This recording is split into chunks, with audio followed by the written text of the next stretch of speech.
കഴിഞ്ഞ ദിവസം നമ്മൾ ഒരു സ്പൈ വീഡിയോ റെക്കോർഡിംഗ് ആപ്ലിക്കേഷനെ പരിചയപ്പെടുത്തിയിരുന്നു.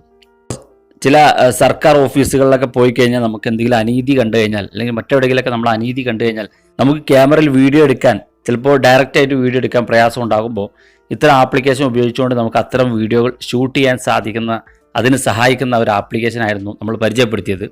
ഇന്ന് നമ്മൾ പരിചയപ്പെടുന്ന ഒരു ക്യാമറ ആപ്ലിക്കേഷനാണ്. ക്യാമറയിൽ ഫോട്ടോ എടുക്കുന്നത് നിങ്ങളുടെ തൊട്ടടുത്തിരിക്കുന്ന ആൾക്ക് അറിയാത്ത വിധത്തിൽ ക്യാമറയിൽ ഫോട്ടോ എടുക്കാൻ സാധിക്കും. സാധാരണ നമ്മൾ മൊബൈലിനകത്തുള്ള ക്യാമറ ഓപ്പൺ ചെയ്യുമ്പോൾ ആർക്കും അറിയാൻ സാധിക്കും ആ ക്യാമറയിൽ ഫോട്ടോ എടുക്കുകയാണെന്ന്. എന്നാൽ ഈ ഒരു ആപ്ലിക്കേഷൻ ഉപയോഗിച്ചുകൊണ്ട് നമ്മൾ ഫോട്ടോ എടുക്കുമ്പോൾ അത് ഫോട്ടോ എടുക്കുകയാണെന്ന് തിരിച്ചറിയാൻ സാധിക്കില്ല. നമ്മൾ ഇത്തരത്തിലുള്ള വീഡിയോ ചെയ്യുന്നത് എഡ്യൂക്കേഷണൽ പർപ്പസസിന് വേണ്ടിയുള്ള വീഡിയോകളാണ്. ഇതാരും മിസ്യൂസ് ചെയ്യരുത്. അങ്ങനെ സംഭവിച്ചാൽ ഞാനോ എൻ്റെ ചാനലോ ഉത്തരവാദിയാകില്ല. ഇത്തരം ആപ്ലിക്കേഷനുകൾ ഉണ്ട് എന്ന് നിങ്ങൾക്ക് പരിചയപ്പെടുത്തി തരികയും അത്യാവശ്യ ഘട്ടങ്ങളിൽ നിങ്ങൾക്ക് ഉപയോഗിക്കാൻ നിർബന്ധമായിരിക്കുന്ന സാഹചര്യത്തിൽ ഉപയോഗിക്കാൻ സാധിക്കുകയും ചെയ്യും എന്നുള്ളത് കൊണ്ടാണ് ഇത്തരം ആപ്ലിക്കേഷനുകൾ നിങ്ങൾക്ക് മുമ്പിൽ പരിചയപ്പെടുത്തുന്നത്. അപ്പോൾ നമുക്ക് എങ്ങനെയാണ് അത്തരത്തിലുള്ള ഒരു സ്പൈ ക്യാമറ ആപ്ലിക്കേഷൻ ഉപയോഗിക്കാമെന്ന് വീഡിയോ കണ്ട് മനസ്സിലാക്കാം.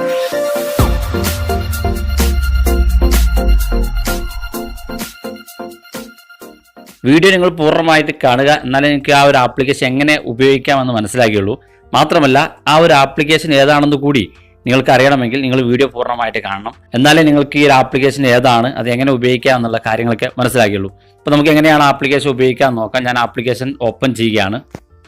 ആപ്ലിക്കേഷൻ നമ്മൾ ഓപ്പൺ ചെയ്യുമ്പോൾ കാണുന്ന ഇന്റർഫേസ് ഇങ്ങനെയായിരിക്കും. ഇവിടെ നമുക്ക് രണ്ട് ഓപ്ഷനാണ് ഉള്ളത്, ക്യാമറ, ഷെഡ്യൂൾ എന്ന രണ്ട് ഓപ്ഷൻ. ഇവിടെ നമ്മൾ വലതു ഭാഗത്തുള്ള ഷെഡ്യൂൾ എന്ന് കാണുന്ന ഭാഗം ക്ലിക്ക് ചെയ്ത് കഴിഞ്ഞാൽ നിങ്ങൾക്ക് ക്യാമറയിൽ ഫോട്ടോ എടുക്കേണ്ട, അതായത് ഓട്ടോമാറ്റിക്കായിട്ട് എടുക്കേണ്ട സമയം ഷെഡ്യൂൾ ചെയ്ത് വെക്കാനുള്ള ഓപ്ഷനാണ്. സ്റ്റാർട്ടിംഗ് ടൈം, ഡേറ്റ് അടക്കം നിങ്ങൾക്ക് ഇവിടെ സെറ്റ് ചെയ്ത് വെക്കാൻ സാധിക്കും.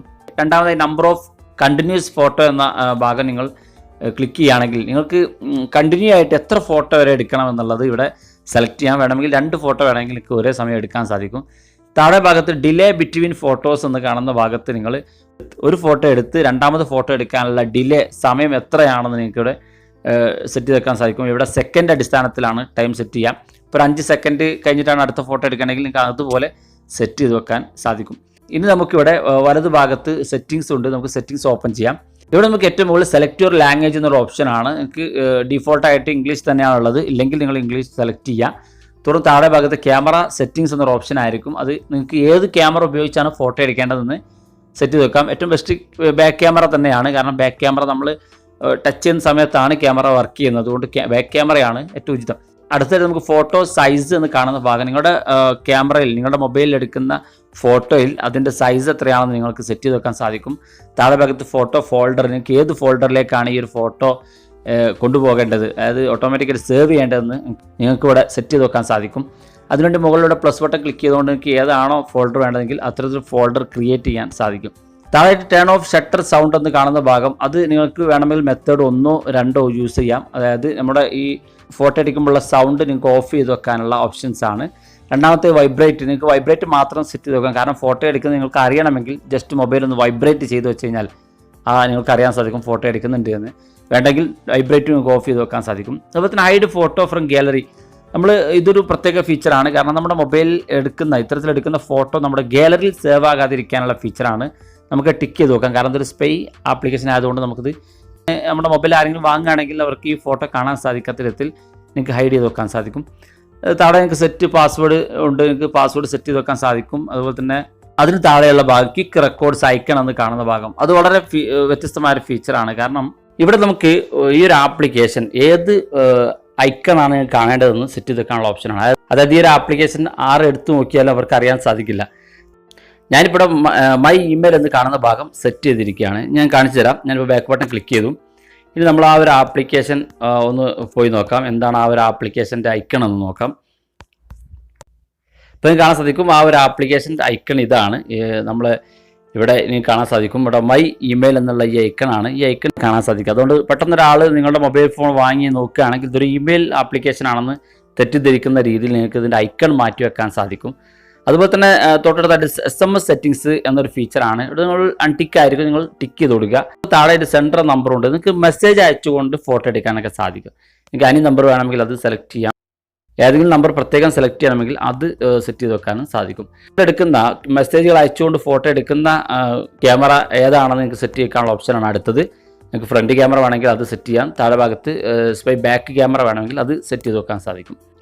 ഇത്രയും ഫീച്ചറുകളാണ് നമുക്ക് ഇതിൻ്റെ സെറ്റിങ്സ് ഭാഗത്തുള്ളത്. ഇനി നമ്മൾ മിനിമൈസ് ചെയ്യാണ്. മിനിമൈസ് ചെയ്തിട്ട് നമ്മൾ നേരത്തെ കണ്ട ആ ഒരു മൈ ഇമെയിൽ എന്ന ഫോൾഡറിലാണ് നമ്മുടെ ആ ഒരു ക്യാമറ കിടക്കുന്നത്. ഞാൻ ആ മൈ ഇമെയിൽ എന്ന് കാണുന്ന ഭാഗം ജസ്റ്റ് ഒന്ന് ടാപ്പ് ചെയ്യാണ്. ടാപ്പ് ചെയ്യുമ്പോൾ നിങ്ങൾക്ക് കാണാൻ സാധിക്കും ആ ഒരു ആപ്ലിക്കേഷൻ ഓപ്പൺ ആയി വരുന്നില്ല. ഞാനിപ്പോൾ 3 തവണ ഇത് പ്രസ് ചെയ്തു.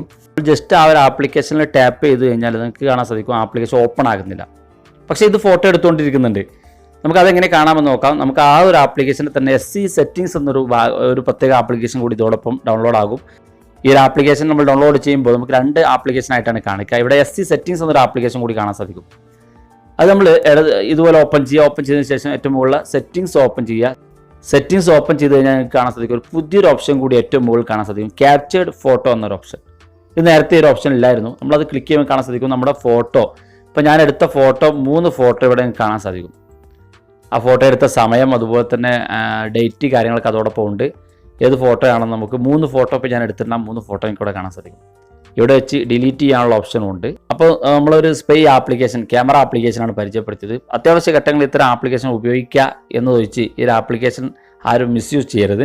അപ്പോൾ ഈ വീഡിയോ എല്ലാവർക്കും ഇഷ്ടപ്പെട്ടെന്ന് കരുതുന്നു. ഇഷ്ടപ്പെട്ടെങ്കിൽ നിങ്ങളുടെ സുഹൃത്തുക്കൾ ഷെയർ ചെയ്ത് കൊടുക്കുക. ഇതുപോലുള്ള ടെക്നോളജിപരമായ അറിവുകൾ നിങ്ങൾക്ക് അപ്പോൾ ലഭിക്കുന്നതിന് വേണ്ടി ചാനൽ സബ്സ്ക്രൈബ് ചെയ്യുക. തൊട്ടടുത്ത് കാണുന്ന ബെല്ലേക്കും കൂടി ഒന്ന് ക്ലിക്ക് ചെയ്യുക. വീഡിയോയുടെ അഭിപ്രായങ്ങളോ സംശയങ്ങളോ എനിക്ക് വീഡിയോയുടെ താഴെ കാണുന്ന കമൻറ്റ് ബോക്സ് അറിയിക്കാം. ഇതുപോലുള്ള വ്യത്യസ്തമായ അറിവുകളുമായി നമുക്ക് അടുത്ത വീഡിയോയിൽ കാണാം.